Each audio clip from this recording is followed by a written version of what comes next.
அக்ஷய் விஷ்ணு பிரம்மா நீதிமான் கணக்கு போடுறார். வனவிலங்குகளை காப்பாற்றணும். இப்போ வனவிலங்குகளை வச்சு தான் மானிட பிறகு உள்ளே தூக்குவார். வனவிலங்கு பறவைகளை வச்சு தான் உள்ளே தூக்குவார்.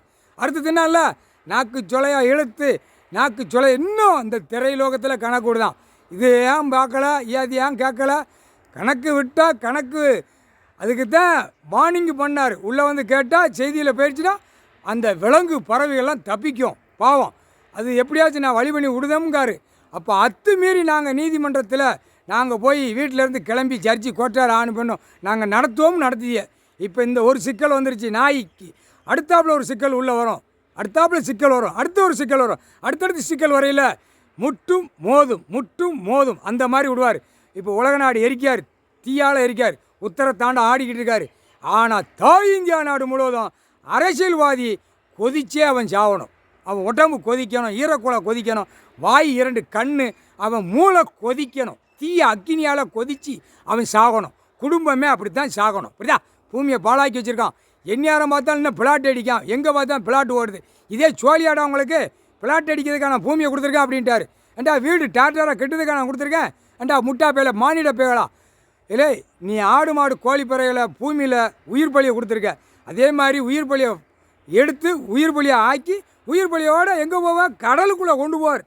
மீனுக்கு இறையாக போட்டாரா, இப்போ வந்துருச்சா. அப்போ நோய் இருந்தால் அவனை எப்படி பூமிக்குள்ளே வைக்க முடியும்? ஏப்பா ஜர்ச்சி கோட்டார் ஆணு பண்ணி நல்லா கேளுங்கப்பா. ஒரு பல்வரிசையில் மானிட பிறவை செக் பண்ணியாச்சுன்னா இத்தனை நோய்ங்கிற கணக்கு வந்துடும். அப்போ இவனை என்ன செய்வாங்க? கடலுக்குள்ளே போட்டாரா, கடலுக்குள்ளே கப்பலில் போய் உள்ளே இறக்கும்னாரா, கொஞ்சம் வயசு பையங்கள்லாம் நிறையா உள்ளே போயிடுவான், கொஞ்சம் வயசு பிள்ளைகள்லாம் உள்ளே போயிடும். பிரித்து போட்டு உள்ளே போய் இறக்கிடுவார். நோய் இருக்குன்னு கொண்டு போய் இறக்கிடுவார். இப்போ நாய் வெறியாட்டம் கடிக்குன்னு நீ நாயை பூரா அடைக்கணும், கொல்லணும் வாரிய நாய்க்குட்டியை. அப்போ உனக்கு என்ன வழி, மானிட பேருக்கு என்ன வழி? அவன் எல்லாம் உயிர் பலியை அறுத்து தின்னு பல்வரிசையில் ஏற்றி வச்சுருக்கான்.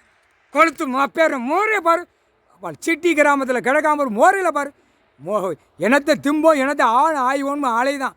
ஒட்டம்பு கரிய 10 விரலு காலை வச்சு கொடுத்துருக்காரு. விவசாயம் பண்ணி சுரண்டி தின்றான்னு பாய்ப்பே அழிக்க வந்த பாய்ப்பேகலாம் நல்லா புரிஞ்சுக்கப்பா. எல்லாம் 2ஆம் நம்பர் ஓடுது பூரா பல்வரிசையில் நோய் ஏற்றி வச்சுருக்கான்.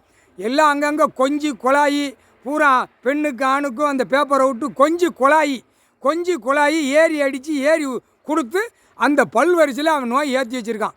புரியுதா? ஆணும் பெண்ணும் ஏற்றி வச்சுருக்கான். ஆணும் பெண்ணும் ஏற்றி வச்சுருக்கு. செக் பண்ணையில் கடலுக்குள்ளே போயிடும். புரியுதா? மானிட பிறவி கடலுக்குள்ளே போயிடும். நோய் பயங்கரமாக இருக்குன்னு தள்ளிட்டு போயிடுவாங்க. நீயே உள்ள போய் தள்ளுறா அப்படிம்பாரு முக்கால்